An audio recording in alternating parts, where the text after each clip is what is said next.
dusah klesha saba abamili hari tripurari. Jai Ram, Shri Ram, Jai Jai Ram, Shri Ram, Jai Ram, Jai Jai Ram, Shri Ram, Jai Ram, Jai Jai Ram, Shri Ram, Jai Ram, Jai Jai Ram, Shri Ram, Jai Ram, Jai Jai Ram, Shri Ram, Jai Ram, Jai Jai Ram. Bhayehu manoratha sufalatava Sunu Girirajak. Sunu means listening. Giriraj Kumari refers to the mountain king. Giri means mountain. Rajkumar refers to Parvati. So this voice said, listen, Sunu Giriraja Kumari. Listen, O daughter of the mountain king. Bhayu manodata sufalatava. That your desire is accomplished. You see, the sacrifice and penances that she made, because of the extent of her sacrifice and penances, whatever desire she had, he said, Brahma knows. He said, that desire has been accomplished. So he says, Pariharu dusah kleshata abamili hahi tripurari. So he instructed her. He said, look now, abandon all your rigorous penance. When the Lord is pleased, he tells you now, abandon. You don't have to go that. You have acquired what you needed. There's no point in going further. We have recognized your depth of devotion, your bhakti. And when one is immersed in bhakti, the Lord comes to you. You don't have to go to the Lord. He comes to you. You become like a magnet, so very much attracting the divine. And that is the power of bhakti.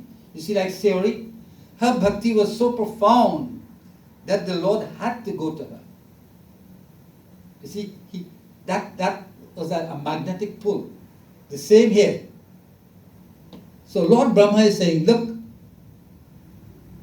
remove, or stop, abandon, give up this rigorous penance. And he says, Abamili hahi tripurari. Now the slayer of Tripura will be yours. Why he's called the slayer of Tripura? Because he's called Tripurari because he slayed a demon called Tripura. And so Lord Shankara was known as Tripurari.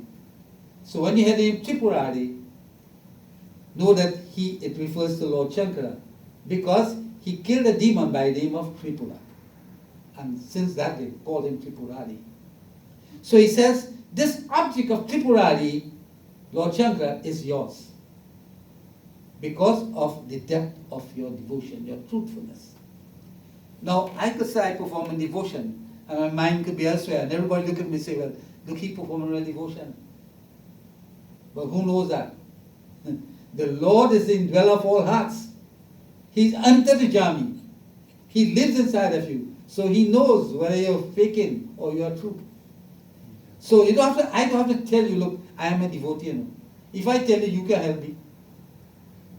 And it doesn't mean I'm telling you the truth. But you can't tell the Lord, my Lord, I am a devotee. The Lord knows if you are a devotee.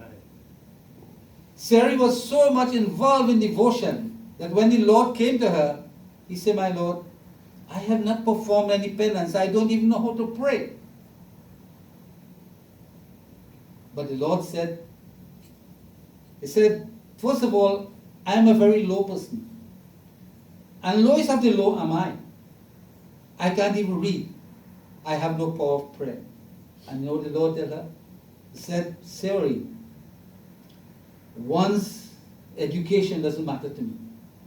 One's wealth and strength doesn't apply to me. That doesn't mean anything to me. One's birth, whatever caste you are, that doesn't mean nothing to me. But what means something to me is your bhakti, your devotion. He said, and you have all the principles that I have enunciated. The 9 principles that I have enunciated, if one were to observe just one, he comes to me. But sir, you have all of them. You have all 9. That is the power of bhakti. So Sri Ram had to come. So when your devotion is ripe, when it is fruitful, when it is submissive to the feet of the divine, the Lord comes to you. So here Brahma recognizes the strength of a devotion, and he says, "Oh,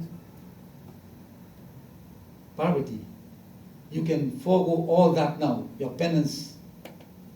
There is no need to do anymore because you have achieved your goal." And he says, "Tripura, the Lord, the slave of Tripura, will soon be yours."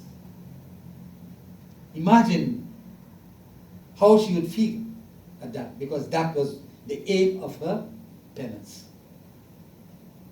And if at the end of it, if I'm going to school, I want to get my BSc or Masters or PhD or whatever, if at the end of this term you realize this I have acquired, then think of the joys you have. I came for this specific purpose to attain this, and I have, by the grace of God, attained it. Then, that's what is important. So in this morning's lesson, we saw where one has to be pointed in one's devotion in order to acquire something. And there is nothing that could be had without great effort. One has to sacrifice, and as the great Brahman indicated, tapabal, that everything is a sacrifice. And unless and until we make that sacrifice, we can't attain the goal at hand. Only when we make and put out that effort, we will be able to acquire what we deserve. Prem se bolo Siyavara Ramachandra Bhagwan ki jai. To those who have been looking on the World Wide Web, our grateful thanks this morning to you for participating and for supporting us. We thank you very much, and may Shri Ram bless you richly. May Lord Shankara bless you richly, and we hope to have your company and your distinguished company in the next week. Thank you very much. Have a blessed day.